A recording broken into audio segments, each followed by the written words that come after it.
In the 84th year of the 20th century, the pop music charts were exactly what they were meant to be. With bopping funksters reigning, no one was complaining, and you will see why eventually. Newsflash people, the year is 1984 and we're in the middle of a hectic January, which sees a tremendous top 10. So come join the fun, it's a merry-go-round as we go and get down to it. Commencing this segment that isn't a hero, just the lesser of two evils, hello and goodbye! Leaving the top 10 this week is UB40's slightly tedious cover of Neil Diamond's Red Red Wine, which peaked at number 3 after a short 3-week spell. It's down to number 12 this week, not long to linger around. Taking its place was Why Me by Irene Cara, a nifty little song that hopped and bopped around the lower reaches of the 10 for 5 weeks, not getting any better than 7. Biggest hit departing the charts this week was a memorable former number 2, Safety Dance by Men Without Hats, which skedaddled after 18 weeks, and the biggest new hit was Split Ends with Message to My Girl, which only got to number 16. The cracks were showing for the once invincible Kiwis as Tim Finn's first solo single, Through the Years, was picked as hitbound this week. And the next number 1, which is not in the top 10 this week, was Ethnic Chill by Amoral Jerks. Have fun working that one out. Checking in at number 10, down from 8 the previous week after a high of 3, is Public Image Limited with This Is Not a Love Song. This song did a lot better in my hometown than the rest of the country, where it but briefly headbutted the top 20. I saw them touring this at the end of the year at a pub called the Mansfield Tavern, which in those days was on the edge of the civilised world. They were the loudest thing I had ever heard and may still be the loudest thing I've ever heard. I do recall this was the final song of a rather long encore right after a very begrudging version of Anarchy in the UK. Number 9 is a song I have no recollection of whatsoever, but it's rather great. Why Me by Irene Cara. Up from number 11 last week and off on a 5-week journey largely around in circles. If I do have a 3-word review of this tune, it would be 1984. It is the most 1984 sounding record ever.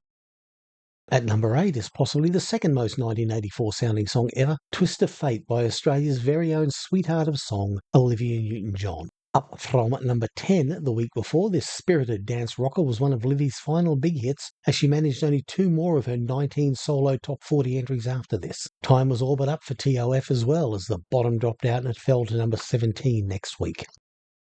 7 is an interesting band in Big Country with their epic In a Big Country. The odd thing about this one is that it charted in the rest of the country 8 months before it kicked off in Brisbane. A band that wore their Boss CE2 pedal like a badge of honour. Perhaps only Robert Smith of The Cure has been more devoted to this particular stomp box. The band's cleverly layered twin guitar attack and huge drum sound should have gone on to much greater things.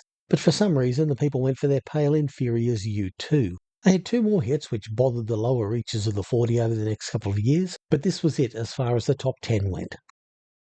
Number 6 is Aussie Gold, from a band on the cusp of superstardom, In Excess, whose Original Sin tumbled down from number 4 the week before. Although the band had gathered much momentum in Australia with their sleek Shabu Shaba album in 1983, produced by Australia's greatest ever record maker Mark Opitz, this was the first Australian album to be issued on CD. It wasn't until Nile Rodgers stripped down their sound and made it less rock and more angular and danceable that they had their worldwide breakthrough with April 1984's The Swing. Original Sin made number 3 and started an upward arc that would last for 3 great albums, The Swing, Listen Like Thieves and X, until external pressures and factors irretrievably dispersed the band's energy.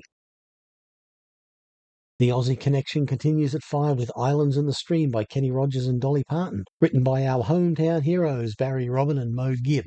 I think it's a sign of the times in those days that Kenny Rogers was the higher billed attraction over Dolly Parton. It's been a long time since that was the case, and it'll be a long time until it's the case again, given that Kenny is suffering at the moment from a terrible case of the deads, and Dolly the unassailable queen of country music. But look, it's a terrific song. It's tuneful, it's lyrically clever, it's sung with considerable charm and conviction by Rogers, who was never anything less than an authentic and warm vocalist, and Parton, who is as usual simply spectacular. This has a decidedly odd chart history. It made number one the week before Christmas 1983, then drifted up and down the 10, coming back to the top in early March. But it was in the top 10 for 5 months all up, and on the charts for over 7, and it's simply one of the biggest accumulative hits we've ever had in this city, and it was welcome every time it came on the radio. A song that will forever be a staple of wedding receptions, karaoke nights, and oldies radio. It represents classicist pop at its finest.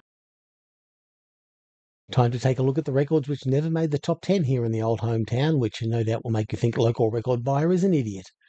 3 this week, Chronic also ran the Hoodoo Gurus with what I think was their debut single, the charming My Girl, which topped out at 18 during its 7-week run. The memorable video for this one featured a down-at-heels greyhound trainer, which struck a nerve with me because my job in high school was walking greyhounds, and during my senior year I worked as a penciler for a bookie at the local dishes track. I have to say, greyhound tracks are the most miserable and depressing places on God's green earth, so any notion I had of going into bookmaking was quickly quashed. But I did become fond of the old dishlickers, very stupid, very loyal dogs, and there is a special place in hell for people who mistreat them. Also, joining the Hoodoos in the Not Quite There This Week queue were another Aussie group, the Models with I Hear Motion, a great little single off their rather nifty Pleasure of Your Company album. IHM got all the way to a tantalising number 11. This was their first significant hit, and there were 7 or 8 more to follow over the next 4 years. And the other significant record that didn't make, despite a promising start, was Susie and the Banshees' version of Dear Prudence, which raced up to number 16, stopped as if shot, and vanished. Listening to this, one wonders if George Harrison wasn't inspired to base his arrangement for Handle with Care for the Travelling Wilburys on this record. Down from its peak of 3 last week, number 4 belonged to Melbourne band Pseudo Echo with their fantastic debut single, Listening, the supreme exponents of Australian synth pop. Listening was the first of 8 top 40 hits over the next 2 years, including 5 top 20s and a number 1. PE is still a great draw on the festival circle, always throw on a slamming show, and there are a few things as gratifying as taking your kids to see a band you used to see when you were their age and having them be as blown away as you were by the undiminished power and sense of joy that they can still project after all those years. Few artists have had their career fluctuate as wildly between highs and lows as Paul McCartney. In the 70s and 80s, McCartney managed a mere 10 top 10 hits in Australia, and only 7 of them were solo or with Wings. And when you consider those hits contain the likes of Another Day, Ebony and Ivory, and this week's number 3, Say, Say, Say, it's hardly a compelling document on behalf of a guy who used to be the second best Beatle. Say, Say, Say, while by some distance the best of the egregious 3, isn't a Paul McCartney record. He's hardly on it. And when he is, he sounds distinctly uncomfortable. Jackson, by the way, is at the peak of his powers here, reminding us that apart from and above all of the things we perceive him to be, he was a glorious singer. It's a weak McCartney record, a middling Jackson one, and a poor blend of the two. Oh, and the B-side of this single is fucking awful. Hanging in at number 2 this week, climbing up for number 3 and a bit of a comeback, is Billy Joel's charming pastiche, Uptown Girl. Is there anyone in the world who doesn't like this song? Seriously? The difference between this record and McCartney's is that Joel is connected to the music. It belongs to him, whereas McCartney is just wearing a musical costume. The videos are an object lesson in how to use the now fully formed medium to communicate a song as well. Say, Say, Say with its parallel narrative that makes little sense, and Uptown Girl where the music is integrated into and of the video, not directly driving but colouring the narrative. But we're not here to talk about videos, we're talking about Poptastic platters, and there are a few more deserving number 1s in the 80s than Billy Joel's only number 1, Uptown Girl. Facts are funky, facts are fine, the facts this week are these. Kenophobia is a fear of empty rooms. J was the last letter added to the English alphabet around 1500. The rapper A Boogie with Da Hoodie had a number 1 US album in January 2019 called Hoodie SZN. It stayed at number 1 for 2 weeks in the largest music market in the world, and over those 2 weeks it sold fewer than 1,600 pure album sales. Pure album sales are a physical purchase or a whole album download. Amazing. Be prepared for further amazement because it's Val's Fantastic World of Fact. Biggest riser this week are Aussie up-and-comers Dear Enemy, part of the electropop gold wave that washed our shores in this era, who shot up from 34 to 19 with Computer One, but it shot its bolt shooting up and slumped the next week. Dropping down was another Aussie band, the Venetians with Chinese Eyes, plunging from 21 to 41. There's no coming back from that. There were no debutantes inside the top 40 this week, but the highest outside was Susie and the Banshees, who landed at 42. And the longest running hit on the charts was the 3-week number one in Karma Chameleon by Culture Club, which had been there for 17 weeks. Number one in the USA was Owner of a Lonely Heart by Yes, on for a 2 weeks residency. And in the UK it was, like in the US, a record produced by Trevor Horn at the top, Relax by Frankie Goes to Hollywood, which dominated for 5 weeks. This time last year, Culture Club's debut single, Do You Really Want to Hurt Me, captured our hearts. And a year from now, Band-Aids' Do They Know It's Christmas tugged at our consciousness for 4 weeks. There were 3 albums on the charts this week which had been there for more than a year. Thriller by Michael Jackson, which had been on for 55 weeks. 10 to 1 by Midnight Oil, which had racked up 57. And right down at the very bottom, at number 50, Business as Usual for Men at Work with 72 weeks. But the chart topper this week was a CBS Records compilation, Through the Roof 83, which sported such talents as Michael Jackson, Elton John, Billy Joel and Culture Club. It spent 5 weeks on top. Then Thriller knocked it off before it was replaced by another compilation, EMI's equivalent 1984 Shaken, which features a lot of songs that we spoke about in this episode.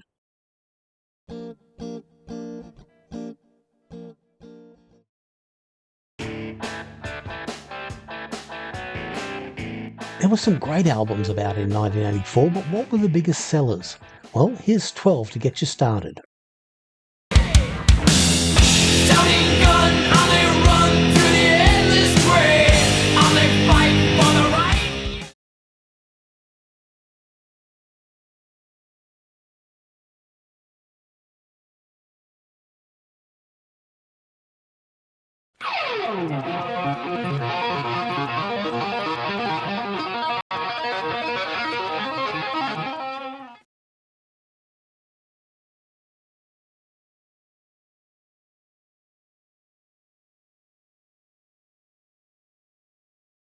You don't look at their faces, and you don't ask their names.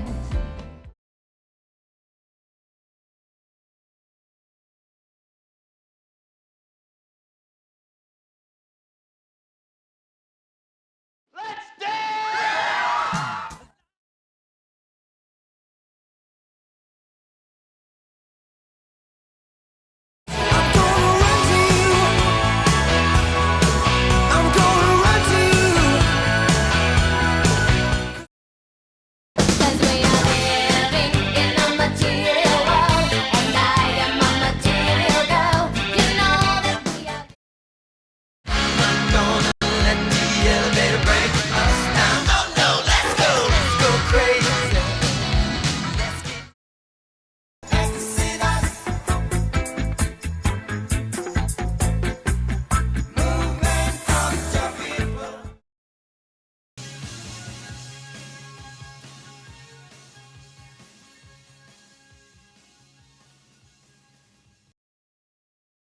It's time for the number one song this week, and to drum it in, it's the funky chimp whose beats are never limp. It's Monty the Safety Monkey. Go, Monty, go.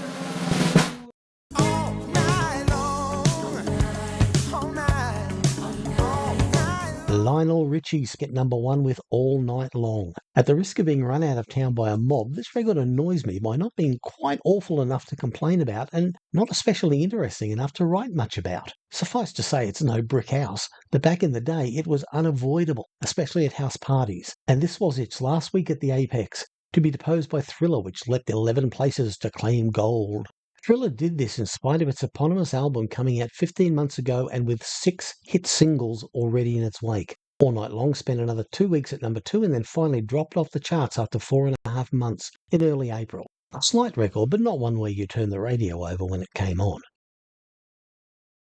So there we have it. That is how the cow ate the cabbage in this week back in 1984. Back when Peter Davison was the doctor, Bob Hawke was the Prime Minister, Wally Lewis was the King, and David Bowie was still God, although that was by then an increasingly tenuous proposition. And, as you know, should the good Lord be willing and the creeks don't rise, we'll be back with a new instalment next week. Ish.